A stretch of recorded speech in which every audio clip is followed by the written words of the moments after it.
আপনার তো অনেক জনপ্রিয় গান আছে, যদি জিজ্ঞেস করি আপনার প্রিয় গান দু একটা যদি আপনি বলেন নাম, কোন গানগুলো আপনার প্রিয়?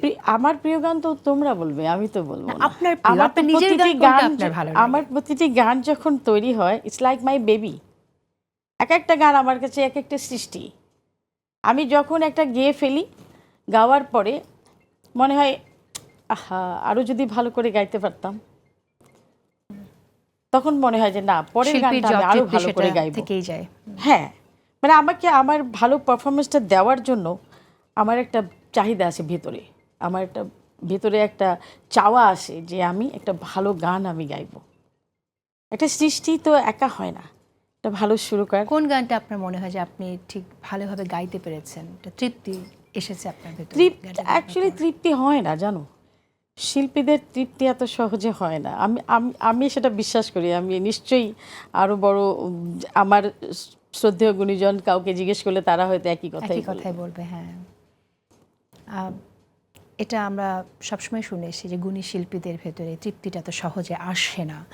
ক্রিয়েশন, যারা ক্রিয়েট করে, ক্রিয়েটিভ মানুষের চাহিদা থাকবেই, সেটা আচ্ছা, স্যাটিসফ্যাকশন। যে গানগুলো জনপ্রিয় হয়েছে তাহলে সেখান থেকে একটি গান শুনি, কোন গানটা শোনাবেন? সেটা তুমি বলবে। কাল সারা রাত তো খুবই বিখ্যাত। আরেকটি গান আপনার ছিল এলোমেলো বাতাসে। এলোমেলো বাতাস, তারপরে ওইদিকে রংধনু থেকে, রংধনু। এগুলো ছিল আমার 86-এর গান।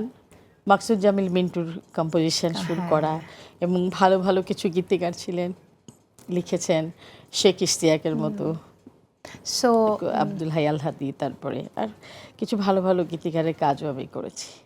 এলোমেলো বাতাসে শুনি। এলোমেলো বাতাসে উড়েছি শাড়ির আঁচল, কখন যেন মেখে দিয়েছ এই দু চোখে ভালোবাসার কাজল। এলোমেলো বাতাসে উড়িয়েছি শাড়ির আঁচল,